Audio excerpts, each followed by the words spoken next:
Today, we are going to talk all about goal setting. What is a goal? A goal is something that you are trying to do or achieve. So essentially, it's an aim or desired result that you're hoping is going to occur, and you're going to make an action plan in order to get to this result. Some types of goals that you can see, not only in health and fitness, but also in business to evaluate employee performance or in lifestyle, are outcome based goals, which essentially is asking what is the desired end result that you're hoping to achieve. There are also process based goals, which asks, what are the necessary strategies are we going to have to go through to achieve this end result? It's kind of like assessing little milestones along the way. And then you also have your performance based goals, which is often what we see in a fitness and strength training setting or health setting, where we're trying to set specific short term tasks or duties.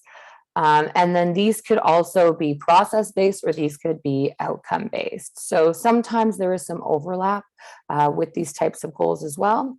And in a fitness and health setting, you tend to see these three types and categories of goals with clients. So the first being aesthetic, which is how you look. So someone saying that they want to maybe lose weight or that they want to get shredded for their spring break is something about how they aesthetically look. And in order to assess that, in particular with the looking aspect, you may have to take pictures, but it's going to be very difficult to get an aesthetic outcome unless you're using something like weight or body composition measures. Then you have performance-based goals. So this is how you do or how you perform. And an example of this would be maybe your 5 kilometer run time or how much weight you can lift for a certain amount of reps. Then we also have health goals, which pertain to how you generally feel. And so this is where we can start to include even diet, where we can say, I want to eat at least one salad every day so I can feel better, or I want to make sure I'm hitting 5,000 steps a day so I know I'm getting my steps in. Things like that could be considered a health goal. When we have these goals and when our clients tell us about these goals, we want to break them down into SMART goals. So SMART goals are very popular. You've probably heard of them before. And if you haven't, you're definitely going to hear about them again in future courses and probably in your workspaces as you after you graduate. And SMART acronym stands for specific, measurable, action-oriented, realistic, and timely. And there's even has been suggestions that we should be considering smarter goals. And the ER stands for evaluate and revise. And I think they're very good points. But for this course, we're going to focus primarily on just the original SMART framework. So when we look at the SMART framework, the first thing we want our goal to be is specific. So to target a specific area for improvement. So saying something like, I want to improve my upper body strength, or even I want to improve my strength in general. It's not very specific, right? So something like upper body strength, maybe we assess that with the bench press exercise. So something like, I want to improve my bench press is a specific area that we're targeting. So that is specific. The next thing we need to think about is if it's measurable or not. So measurable means that we're able to quantify it in some way so that we're able to assess our progress either during the process, so thinking about those process-based goals, or if we're able to assess it at the end, that outcome-based performance goal. So saying something like, I want to improve my bench press by 50 pounds. Okay, so now we know we have an actual number we're working with. So we want to improve by 50 pounds. So now our goal is specific and it's measurable. So we have to create an action plan. So specifying how we will do it. And this is one that often gets missed. So saying, I want to improve my bench press by 50 pounds over the next 12 weeks. Okay. By training 3 times per week and focusing on chest and shoulders each session. So essentially every day we train, which is going to be 3 times per week, we're going to focus on training our chest and shoulders. So improving that upper body strength. So that is giving us a plan of action. Now we have to be realistic. So when we say, I want to improve this in 12 weeks time, well, where are you starting from?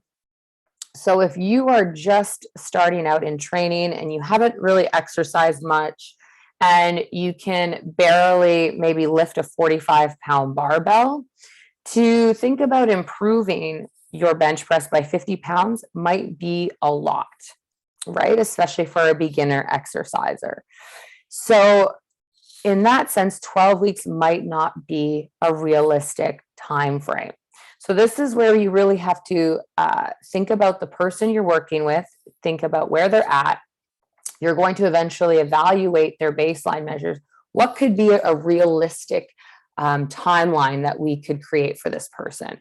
So say I was a beginner, I had never exercised or done a bench press, and I'm unable to lift a barbell, which weighs 45 pounds. I can only bench press, 15-pound dumbbells for 5 reps.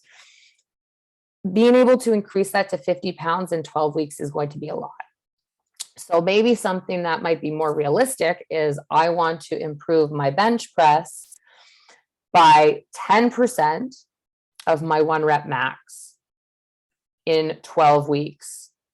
Okay. And then that time bound, again, is that 12-week time frame, and action based by training 3 times per week and focusing on chest and shoulders in each of the sessions. So now we've turned, I want to improve my upper body strength into, I want to improve my bench press by 10% by training 3 times per week and prioritizing chest and shoulders over the next 12 weeks. So now let's see if you guys can spot the SMART goals. So which of the following is a SMART goal? So A, lose weight, B, improve my cardio, or C, increase my back squat by 10%. Well, it's a trick question because the answer is in fact D, none of the above. So none of these are SMART goals, but let's turn them into SMART goals. So for the lose weight example, if your goal is to lose weight, we want to get very specific with that number. So something like losing 5 pounds in 10 weeks by walking 3 times per week for 30 minutes and removing pop and soda from the diet. This is a SMART goal because on average, most people will be able to lose about a half a pound per week if they increase their physical activity and monitor certain things in their diet. If someone has the goal of losing 10 pounds in 10 weeks, that's going to be slightly unrealistic unless they are training for something that is sport specific, or they've got a deadline, like they're doing a bodybuilding competition. Then I've seen people be able to lose a pound a week, but the average person is not going to be able to. Also, by stating that they're going to be walking 3 times per week, we can ask them, what days are you going to be walking? And maybe even elaborate and ask them, what time are you thinking about walking at? So you can really get more information. So 30 minutes is great. And we can also even have people track this through their watch or like a smartwatch or smartphone. There's a lot of different apps that people can track their activity. And then removing pop and soda from the diet is an additional step that can help them achieve this goal. For the second goal, is to improve my cardio, we can change that to improve my 5 kilometer run time by 1 minute in 12 weeks by training 4 times per week for 60 minutes per session. So we've taken the improve my cardio goal, which is a very common goal that you'll hear in the fitness industry, and we've really turned it into a specific goal. So that 5 kilometer run time, 12 weeks to improve a 5K run time by 1 minute. If they're training 4 times per week for 60 minutes, that is a fairly achievable goal. We could even elaborate if the person had a specific 5 kilometer run that they wanted to do. We could actually put the date of that run in. And then we have that timeline set out for us to make that even more specific. But for the purpose of this course, this is sufficient. And then lastly, we have increased my back squat by 10%. So when it says 10%, are you talking about 10% of the weight that you can currently lift? Are you talking about 10% of your body weight? So you need to specify that a little bit more. So we can do that by saying increase my back squat by 10% of my 1 rep max in the next 4 weeks by training 5 days per week and prioritizing legs 3 times per week. So here we're now talking and referring to our 1 repetition maximum. So improving a back squat by 10% in 4 weeks, depending on the person. So if they're a beginner lifter, this is actually probably achievable because beginner exercisers tend to improve a little bit quicker. But even if they're an advanced lifter, we can fine tune their training program in 4 weeks, especially if they're prioritizing legs 3 out of the 5 days they're training in order to achieve the 10%. It's definitely a realistic goal.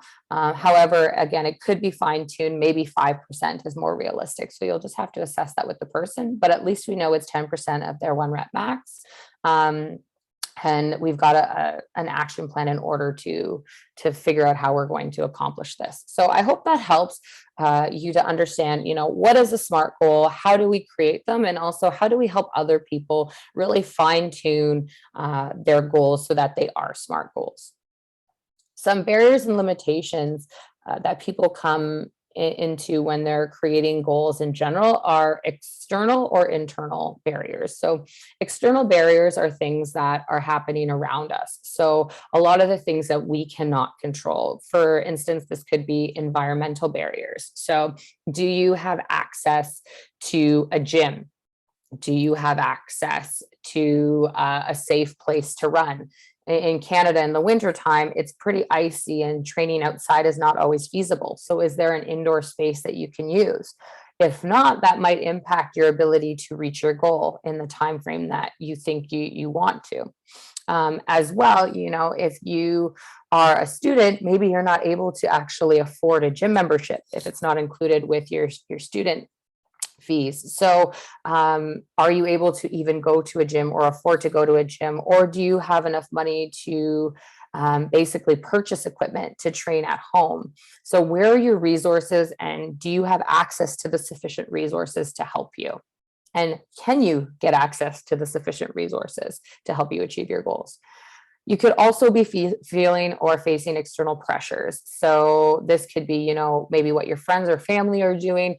Are they encouraging you and supporting you in your goal? Or are they telling you to come out drinking with them? Or are they, trying to tell you to, hang out and watch Netflix with them when you really should be training? So are they supportive? Are they providing you with a supportive atmosphere? And if not, how do you address that so that you're able to continue to work on achieving your goals without feeling that pressure from them? Then you also have your internal barriers, and these are the ones that you create yourself. So, that little voice inside of your head that's like, oh, I don't know if you can do this. Those are essentially the internal barriers or objections that you might be facing. So if you miss a training day because you're sick, or because, it snowed and you're not able to run outside, or maybe your friend was supposed to meet you for a race or run and they're not able to do that now, or they were supposed to spot you in the gym and they're not there. Um, Now, are you then telling yourself, oh, I don't know if I'm going to make my deadline? And are you basically creating these self-limiting beliefs? Like, oh, I can't make my deadline now because I've missed a week of training because I was sick, versus maybe saying, I don't know if I will make my deadline, but I'm going to try anyway. So thinking about these internal barriers and just keeping in mind that any limitation, whether you've created it for yourself or you're feeling it, that external pressure, a limitation is any of the factors that are going to hinder you or prevent you from achieving your goal. And ideally, we want to remove these from our training program, try to redirect our attention and focus so that we only think about the things that we can achieve. And instead of thinking about, I can't versus I won't, really create an action plan to say that I can and I will overcome or I will modify. So thinking about, what your goals might be or what your clients' goals are, what are some major limitations do you think you're going to potentially face that might prevent you from achieving your goals? And this is always a question you should ask your clients. So some tips for effective goal setting. The biggest thing to do is write your goals down. I can't stress this enough. Writing a goal down, putting pen to paper, or even typing it up on the computer is going to, the studies show it basically indefinitely helps you to achieve your goal faster because you have now told your brain this is a goal. And what you need to do from this point is then monitor your progress frequently. So this could be maybe every week, just kind of checking in, writing an update of how you're doing, how your goal is going, whether you're on track or whether you might need to modify.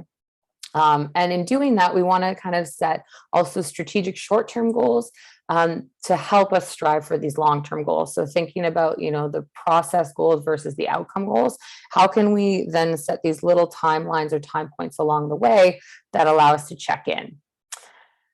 Make your goals challenging. So I've seen it and I've heard of examples where people basically, because they don't want to have a goal that's too difficult, they almost do the opposite where they make the goal too easy, that it's really not pushing their limits. Essentially, if you've set a goal, it should be something that's difficult. It should require a little bit of effort and definitely will challenge you at times. So making sure that your goals are challenging, making sure that you also internalize your goals, that you've set these goals for yourself, that you are basically having some sort of incentive within yourself, that it's not necessarily to look a certain way or compare yourself to anybody else, that this is just for you. As well as a trainer, we don't want to impose our goals or our thoughts onto our clients. So when a client gives us a goal, like I want to improve my cardio, asking them something like, well, what does that mean to you?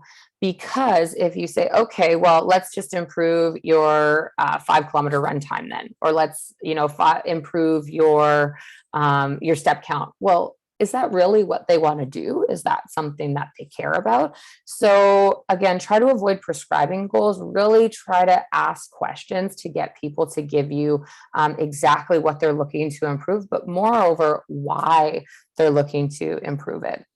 And when we think about ego-oriented versus task-oriented goals, ego-oriented goals tend to fall into that aesthetic goal category. We want to look a certain way because we think it's going to make us feel a certain way. But if we can actually get people to think about maybe a performance goal instead, or a health goal, something that requires process goals and outcome goals that we can measure over a time frame, that tends to be more successful in the long run for your clients. Also thinking about setting positive goals versus negative goals. So a lot of clients that I have or had in the past, and that I've heard from other trainers having, they always want to lose weight. That's a very common goal. But if we have people training and lifting heavy weights, oftentimes those people are going to be gaining muscle. And so they might actually gain weight instead of losing weight. So weight tends to be one of the goals that I avoid setting with clients. I think that if they have that goal, we can assess it differently, either through body composition measurements or even girth measurements, or another variable like performance goals, really to take the onus and the focus off their weight, because it doesn't necessarily lead to a healthy body image. So really trying to keep the focus, as I mentioned, on performance goals, thinking about process goals, and having your clients or yourself enjoy what you're doing every week is going to improve the positive reinforcement and the intrinsic motivation of that person. So really trying to focus on those things instead of necessarily the negative aspects or outcome, or comparing yourself to other people. And develop a goal achievement strategy. So, what do you get when you achieve your goal?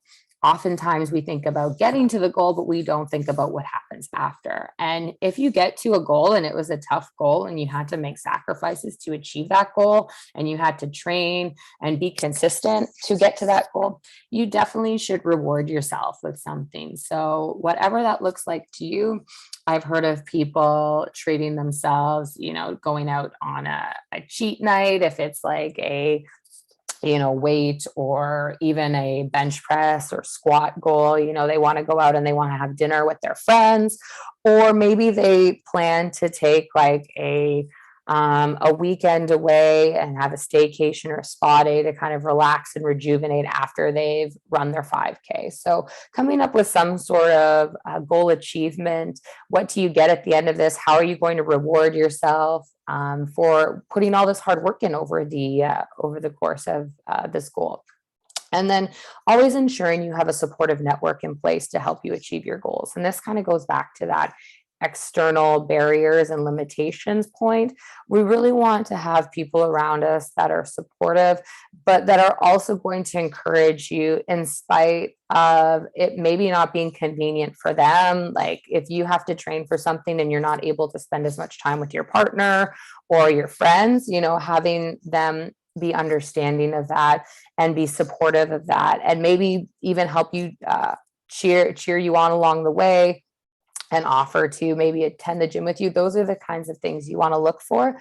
If someone is being negative or unsupportive, we definitely want to have a conversation with them about it. But we also want to think of ways to basically address, the problem and face it with them, so that we don't continue to have this over the course of our training or over the course of the timeline we've set out to achieve our goals. So I hope this helps to kind of help you plan and help your partners set smart goals. And often we think that, according like this illustration shows, we think that goals are quite easy to achieve. But when you're a student, or if you're working full time and you set goals, whatever they are, that life can get in the way sometimes. That there's going to be hiccups and bumps in the road.